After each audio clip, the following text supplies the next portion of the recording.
todo quiero pedirle excusa a la República Bolivariana de Venezuela por el ingreso al país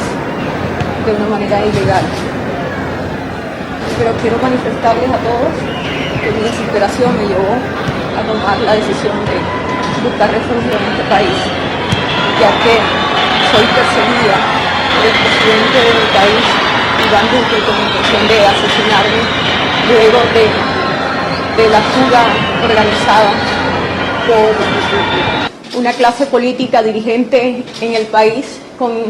la colaboración de Vargas Lleras y el exfiscal general de la Nación. Yo fui condenada a 15 años de prisión por delitos que no cometí. Fui objeto de un allanamiento viciado que se realizó en mi sede política cuando aspiraba al Senado de la República. En ese allanamiento, y como lo pueden ver las imágenes que yo mostré y denuncié ante la Fiscalía General de la Nación y se la entregué a los medios de comunicación para que fuesen testigos de lo que me ocurrió, muestra claramente cómo la Fiscalía y miembros de la policía sembraron pruebas que me incriminaban en delitos como porte de armas en calidad de custodia, concierto para delinquir y corrupción al elector. Esa conspiración fue liderada por el candidato presidencial Vargas Lleras y con la ayuda del fiscal general Néstor Humberto Martínez en su momento, quien le dio orden a una fiscal de la región para que realizara dicho operativo, en el cual fueron implantadas todas las pruebas que se colocaron en mi contra. En las imágenes se muestra claramente cómo un agente de la policía saca los certificados electorales que fueron objetos para incriminarme y lo saca de su gorra, luego lo guarda en su chaqueta y posteriormente lo guarda en un gabinete. Asimismo también como un policía saca de su chaqueta unos cartuchos de fusil que no van acorde a una sede política, que tampoco existía esa arma en mi sede política, y una policía colocando un arma de fuego cuando yo tenía una Glock entregada por las fuerzas militares y estaba en mi caja fuerte con el salvoconducto. Todo esto es para decirle, señora jueza, que está más que claro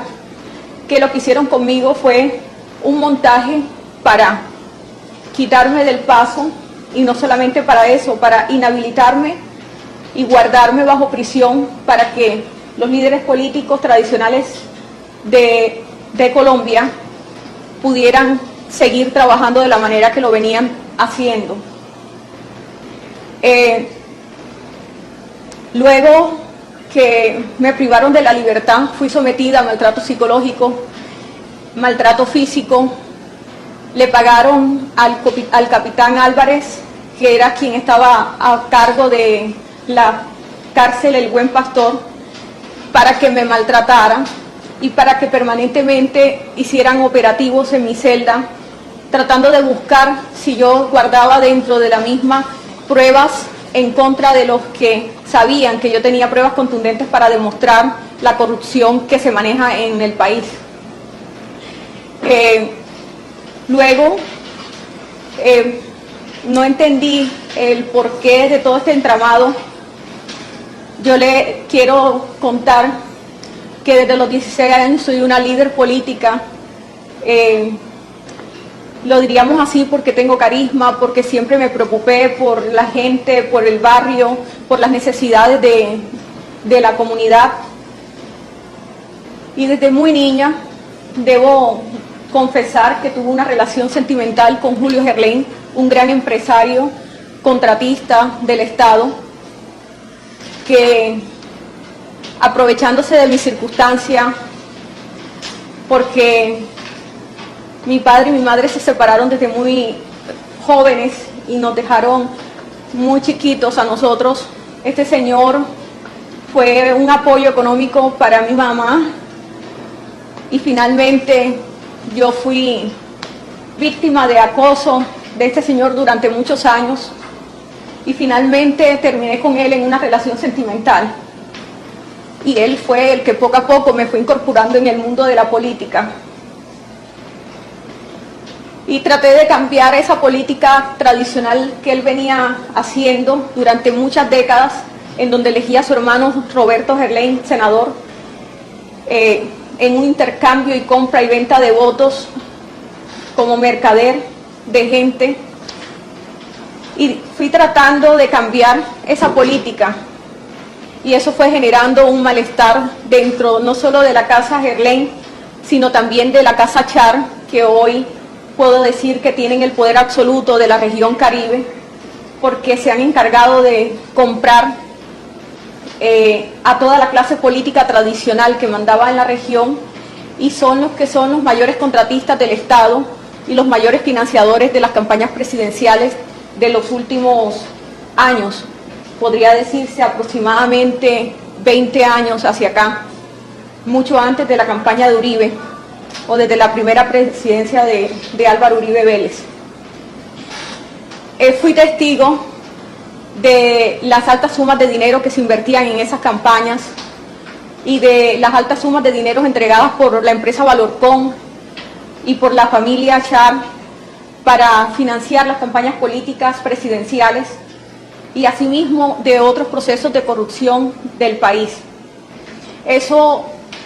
me colocó en el blanco o en objetivo militar de estas dos casas políticas poderosas el momento que decidí independizar mi paso a una política independiente y lanzarme como senadora sin el apoyo de la Casa Gerlain. En un acuerdo, en un complot, me citaron para brindarme el apoyo, pero ya ellos tenían demarcado lo que pensarían hacer conmigo y fue cuando se metieron en mi sede política y colocaron a una candidata, Lilibet Ginás, por el partido Cambio Radical. Hicieron un acuerdo en la casa de Arturo Char para que se apoyaran las dos candidaturas, la mía y la de ella. Se entregaron algunos recursos que venían de contrataciones o de las coimas que se debían entregar a la alcaldía de Barranquilla, dos empresas importantes, una que le pertenece a Faisal Pura y la otra a Valorcon, para la financiación de la misma, pero era para financiar la campaña presidencial de Germán Vargas Lleras, la que finalmente terminó con un resultado nefasto, ya que el pueblo decidió no votar, aunque recibieron todo el dinero para que se direccionara la votación para él, pero el pueblo decidió votar por otro candidato. Quiero decirle que cuando estuve privada de la libertad citaron a Arturo Char para abrir la investigación por el proceso por el que yo fui condenada. Y me ofreció que me iban a ayudar a quitarme los cargos porque ellos entendían que yo era inocente y que ellos lo iban a demostrar. Y yo sabía que la trampa la tendieron ellos y me hicieron declarar, además de amenazas que hicieron contra mi madre, contra mi padre y mi hermana, las que fueron denunciadas públicamente. Fui a declarar a favor de ellos el día 5 de septiembre y el 15 de septiembre recibí la condena en mi contra y posteriormente llamé para decirles que iba a declarar en contra de ellos, aunque no tuviera ningún beneficio, ya que todos mis derechos en Colombia me fueron vulnerados, todos a defenderme,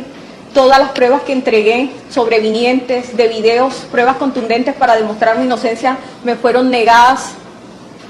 porque estoy segura que hasta los magistrados fueron sobornados para hundirme. Cuando quise hacer un acuerdo con la Corte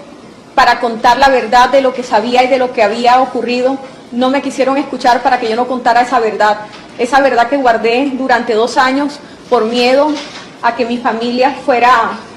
asesinada o yo fuese asesinada dentro de la cárcel. Finalmente me mandaron un abogado de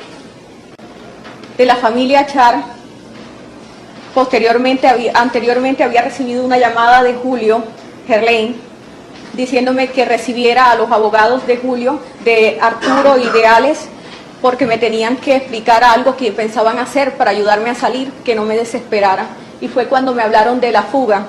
una fuga que organizaron y que el único propósito de esa fuga fue asesinarme posteriormente, que me sacaran de la institución en donde yo estaba recluida. Yo quiero utilizar este medio y sé que hay medios colombianos en este lugar para que esto lo transmitan.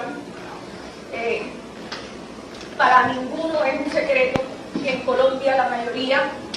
o yo diría que más de un 90% del Congreso de la República de Colombia se ha elegido y se elige comprando votos. Son pocos los que se eligen a conciencia. Todos los políticos de derecha, en su mayoría, son elegidos comprando votos, sobre todo en la región Caribe, que yo puedo dar fe y testimonio. Los últimos presidentes, desde Uribe hasta acá, doy fe que se eligieron también comprando votos y que se invirtieron más de 25.000 millones de pesos por cada casa política para aporte a las campañas presidenciales de los mismos. Sé en el momento y a quienes le entregaron cada cifra que fue entregada, como también sé cada congresista qué manejo y cuánto invirtió en cada campaña presidencial para después recibir coimas, para después recibir los cupos indicativos, que creo que para los medios colombianos no les es ajeno a que esos cupos indicativos son los que designa la Presidencia de la República por medio de sus ministerios y se le entregan a las empresas contratistas, y estas empresas contratistas le dan un porcentaje de participación a los congresistas para que recuperen la inversión que hacen a las campañas presidenciales. Toda esta información que yo tengo y que tengo pruebas, que tengo videos, que tengo audios, que tengo no solamente eso, que también tengo pruebas escritas, contratos y licitaciones que fueron hechas amañadas. Todas estas pruebas hicieron un blanco fácil para mí para querer asesinarme, no solamente dos casas políticas importantes de la región Caribe, sino también del presidente que tenemos hoy en Colombia, y es el presidente Iván Duque, para cuidar las espaldas de su jefe Uribe, que para nadie es un secreto, y también para cuidarle las espaldas al ex fiscal general de la Nación, Néstor Humberto Martínez, a quien le tengo grandes secretos, como el momento en que lo eligieron el ministro de ministro, el superministro, y fue nombrado como cuota política de la empresa Odebrecht y de Luis Carlos Sarmiento Angulo, para garantizar que toda la contratación entregada a la empresa Odebrecht fuera destinada a unos empresarios que a su vez le iban a entregar las comisiones a los congresistas y así poder cumplir las cuotas políticas que aportaban cada candidato o cada senador o representante a la Cámara de los diferentes partidos de derecha, ya que los de izquierda nunca participan en el tema que es conocido popularmente en Colombia como la mermelada. Néstor Humberto Martínez, luego de ser elegido superministro con el objetivo de garantizar la contratación y el flujo de los recursos para poder recuperar la inversión que se hizo en las campañas presidenciales, la inversión que hizo Luis Carlos Sarmiento Angulo y también la empresa Odebrecht, entre otras empresas. Luego que se comienza a descubrir el entramado de corrupción con el tema de Odebrecht, entendió el presidente de la República que él era necesario colocarlo como fiscal general de la Nación, y en esa elección de fiscales es cuando se comienza a entregar unos cupos indicativos a los congresistas que votaron a favor de la candidatura de Néstor Humberto Martínez para que se eligiera fiscal general de la Nación, del que yo no apoyé, pero que sí sé lo que se entregó a cada congresista para que apoyaran la candidatura y elegirlo fiscal general de la Nación. Una vez se hace fiscal general de la Nación, comienza a taparle toda la olla podrida a cada político, no solo de la región Caribe, sino de toda Colombia, a tapar todos los espacios y todas las denuncias colocadas a nivel nacional de todo lo que tenía que ver con corrupción y enlodar a la presidencia de la República, porque no es solamente una presidencia la que está enlodada, son una presidencia tras otra y es como un castillo de naipes que va al caer uno, caen todos. Él tenía que garantizar que todo quedara tapado, pero ahora que se ve inmerso en una investigación, él sale de Colombia y a él no lo persiguen cuando él es uno de los corruptos más grandes que tiene la República de Colombia. Germán Vargas Lleras fue el encargado, como desde que estaba en la vicepresidencia, de garantizar, junto con el fiscal general, que no era en ese momento fiscal sino superministro, de repartir toda la contratación, y finalmente tiene todo el manejo. Cuando no se elige presidente y yo le quito el apoyo político y decido no votar por él a la presidencia, es que organizan toda la trampa que me hicieron para que yo quedara enlodada. Y yo me pregunto, señora jueza, ¿cómo es posible, si todos saben en Colombia que toda la clase política de derecha en su mayoría son elegidas con compra de voto, y que mi candidatura no fui yo la que la organizó? Todos saben que yo soy candidata política de Julio Gerlain y que fui apoyada por Arturo Char,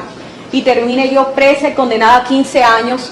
cuando los verdaderos responsables y los verdaderos corruptos están libres en su casa, y hoy ostentando un espacio tan importante en el Congreso de la República como presidente, y es el senador Arturo Char,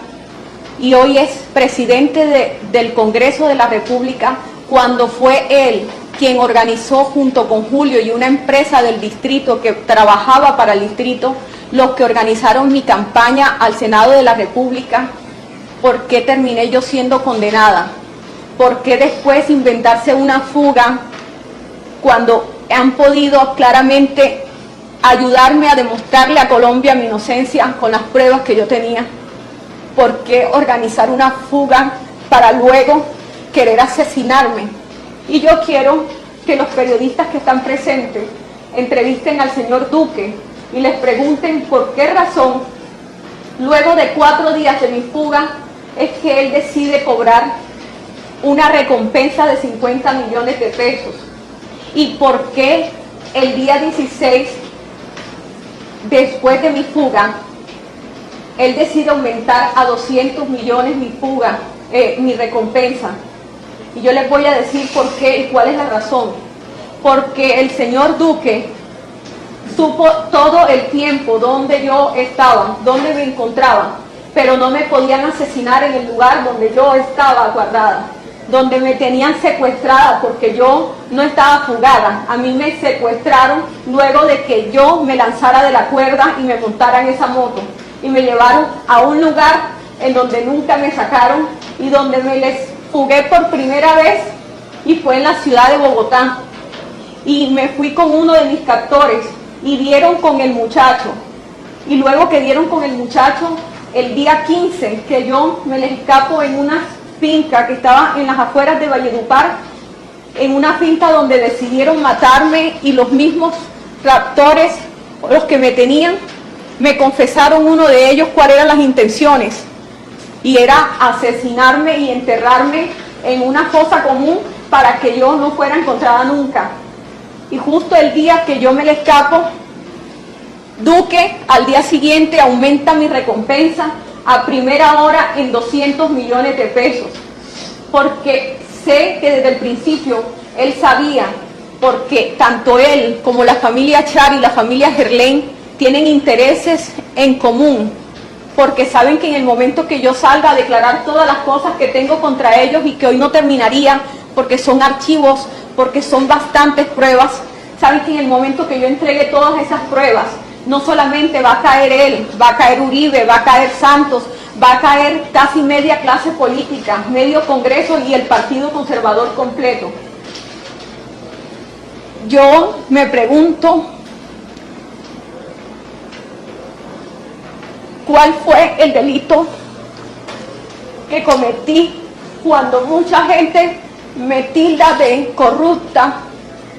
y me dicen que le robé al pueblo? Y no entiendo si es que no conocen por cuáles fueron las razones que me condenaron, y yo nunca le pedí un puesto a ningún ministerio, nunca pedí una comisión, nunca me conocieron la cara en ningún ministerio. He sido una mujer transparente, hice parte de la Comisión Segunda, y en la Comisión Segunda, como presidente, tuve la mejor presidencia en los últimos años,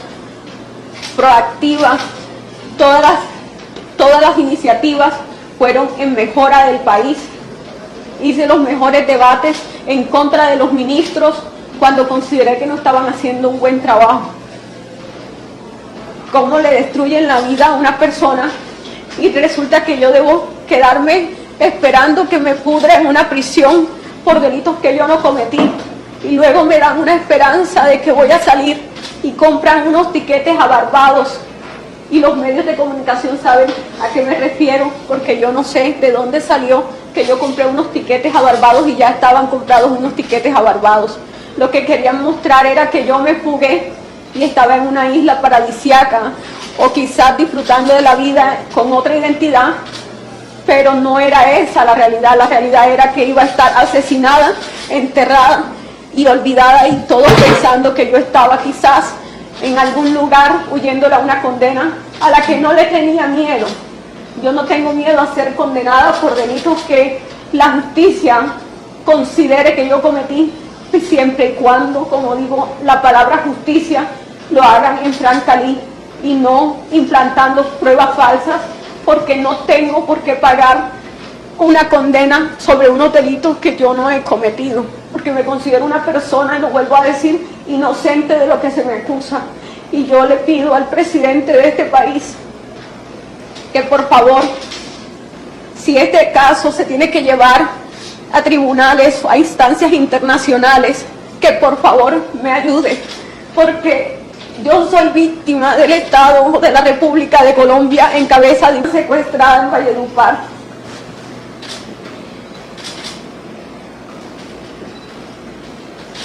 Si de verdad ellos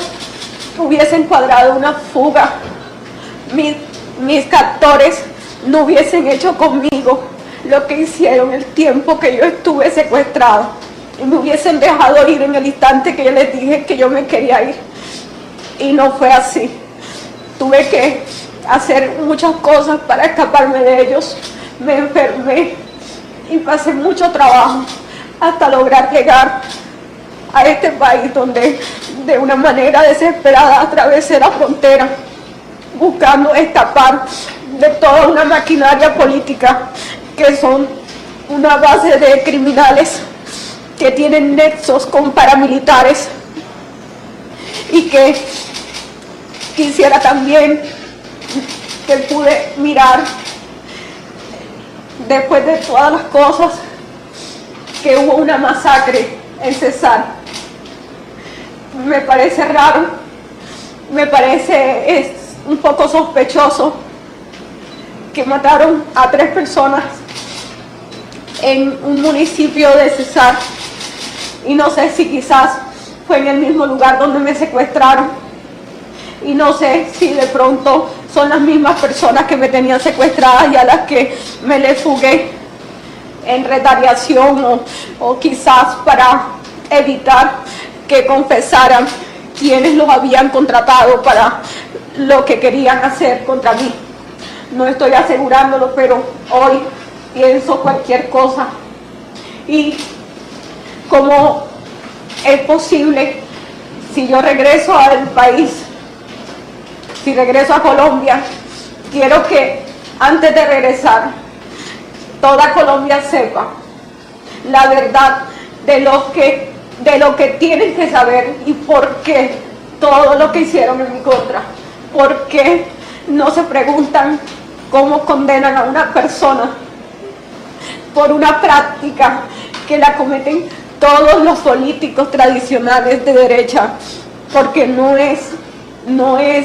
soy la única persona a la que le habrían iniciado un proceso por corrupción al elector, porque en cada esquina de las regiones hay un líder comprando votos, y siempre a favor de algún candidato de derecha. Eso es el pan de cada día.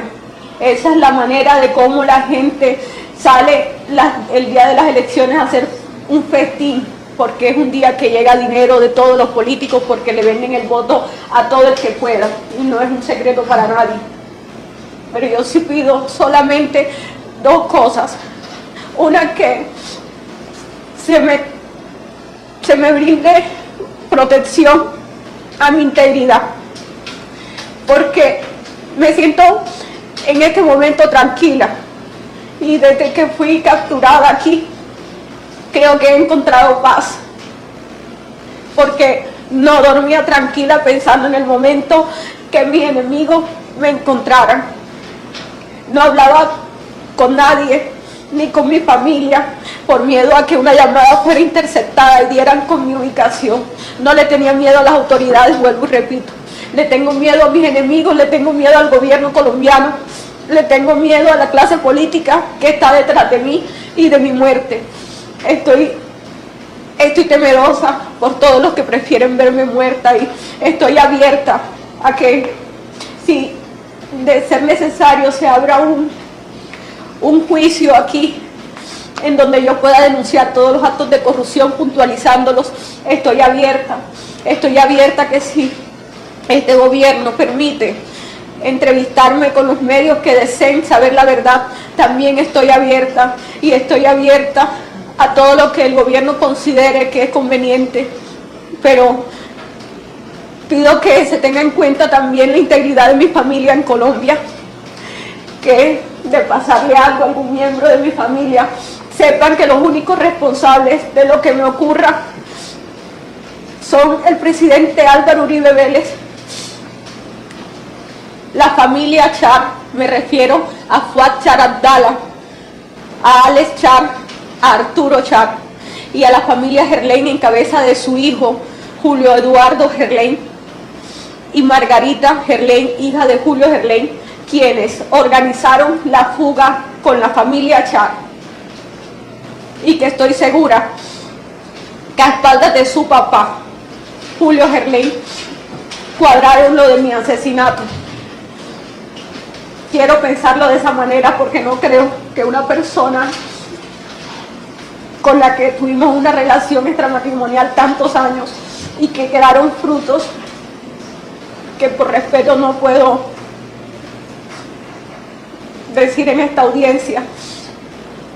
se haya prestado para todo lo que hicieron contra mí, y que las autoridades saben, las que llegaron aquí, que lo que estoy diciendo en cuanto al maltrato que recibí en Valledupar es cierto.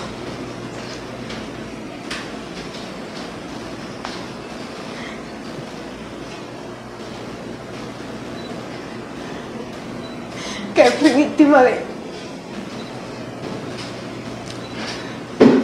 abuso.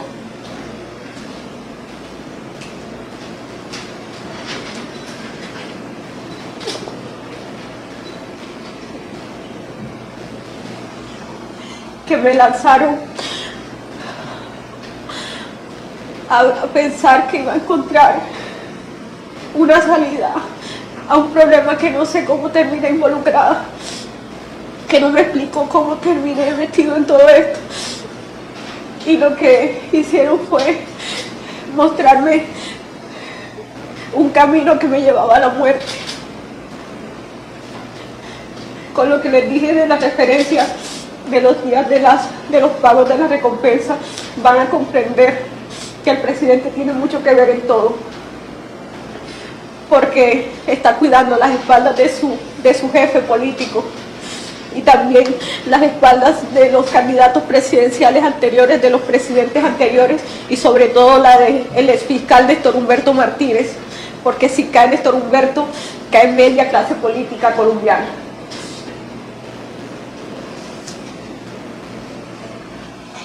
Quiero decirles,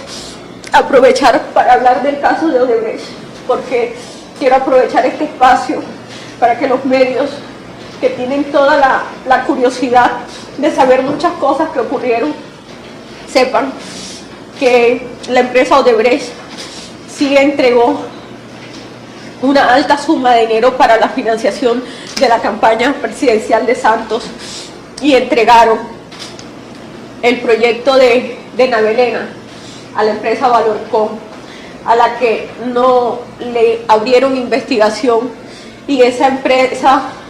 le dio ese negocio en el yate de Julio Eduardo, el hijo de Julio Gerlain,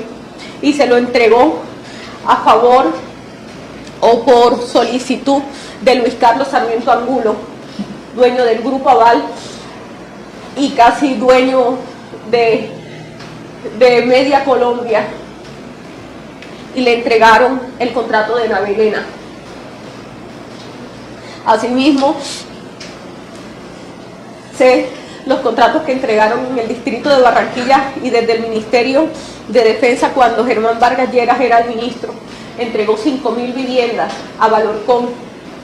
para que éste le votara a favor de la reelección. Y estoy abierta a seguir dándole la información y las pruebas de los contratos entregados, campaña presidencial por campaña presidencial, y una vez elegidos presidentes, como ellos pagaban las coimas y cómo les repartían a cada congresista sus cupos indicativos para satisfacerlo. Y los que tengan curiosidad del tema por el que me investigaron, yo fui candidata de Julio Gerlain, de Valorcom,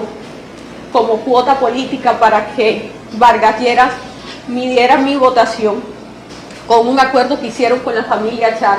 y ellos fueron los que invirtieron y los que financiaron y los que organizaron todo el tema y todos los recursos que se destinaron para mi campaña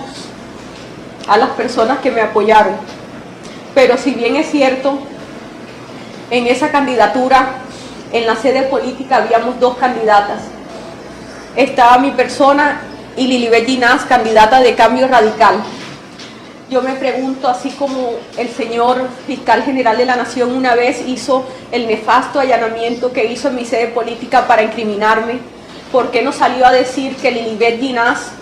que era de Cambio Radical, era la líder de la organización criminal? ¿Y por qué decir que fui yo, si las dos éramos candidatas? ¿Por qué opacar el nombre de una y callar el partido que estaba apoyando en esa sede política? ¿Y por qué incriminarme solo a mí?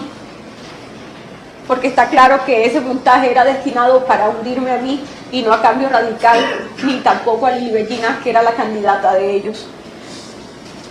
Yo tengo muchas cosas que decir, pero me quedaría corta y quizás recordar tantas cosas me nubla el pensamiento y me afecta quizás un poco emocionalmente, pero solicité esta audiencia más que todo para pedirle, señora jueza, que de alguna manera, no sé de qué manera sea posible, el presidente Nicolás Maduro mira mi caso y si lo puede llevar y extender hacia relaciones diplomáticas con otros países, entre esos a la Corte Interamericana de Derechos Humanos, que me ayuden, porque le tengo miedo a volver a mi país, en donde sé que posiblemente atenten o intenten nuevamente atentar contra mi vida, como ya lo hicieron en repetidas ocasiones. Gracias. Bien, gracias. ¿La defensa tiene alguna pregunta para la ciudadana Aida? No, ciudadana, bueno, en este momento no tiene ninguna ¿El pregunta. Ministerio Público? Bien. El tribunal sí tiene una pregunta. Fíjense, ¿tuvo usted la oportunidad alguna vez de realizar una declaración como esta en su país, en su proceso? No, señora jueza, a mí no me permitieron en mi país declarar, y las veces que lo solicité, cabe recordar esto que se me había pasado. Yo tenía una cita el 1 de octubre con la Fiscalía. Yo me puse 2 citas con ellos. La primera cita, cuando pensé declarar, le llegó esa información al señor Fuad Char, porque ellos manejan la fiscalía, la maneja Vargas Lleras, como la sigue manejando hasta ahora, y el fiscal que está en este momento también es colocado por Germán Vargas y sigue siendo discípulo del fiscal anterior. Ellos avisaron a las familias que yo pensaba declarar en contra de ellos, y me llamó Julio a regañarme, a decirme que cómo iba a ser esa locura, y fue cuando por primera vez amenazaron a mi familia. Entonces yo desistí y cambié la fecha,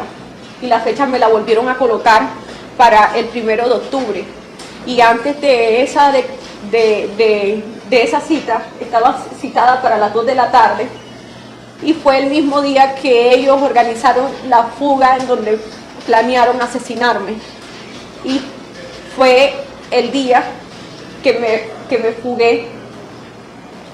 el día que yo pensaba de una manera voluntaria denunciar ante la fiscalía. Ellos no iban a permitir que yo declarara. Nunca me lo permitieron, y tampoco en mi proceso no me permitieron declarar, ni la posibilidad de decir, bueno, yo voy a confesar estos delitos que cometieron, pero quiero decir que soy inocente de lo que se me acusa. No me dieron la oportunidad de decir la verdad de todas las cosas que conocía.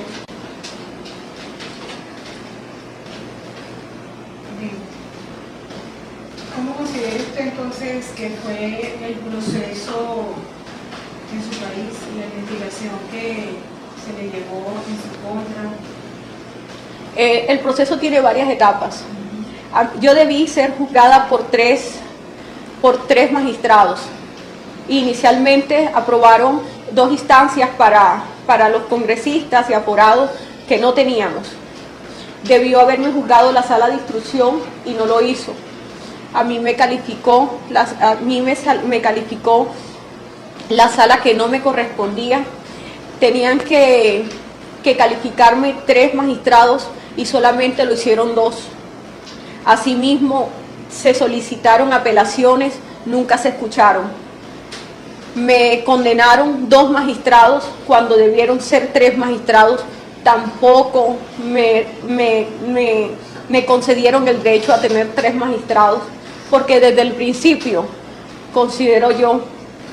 y lo voy a denunciar también, considero que los magistrados hicieron parte de todo el entramado en mi contra para terminar de hundirme y no permitirme una defensa legítima. Asimismo, está en apelación la condena, y estoy segura que con todos los intereses económicos y políticos del país,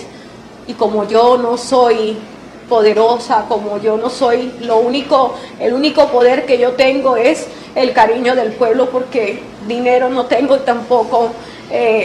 una maquinaria política, y el pueblo desafortunadamente no puede hacer nada para ayudarme en un proceso donde se mueven con recursos económicos, porque allá las decisiones las toman con dinero y con favores políticos, y yo no tengo mucha influencia política, a pesar que fui la mayor votación.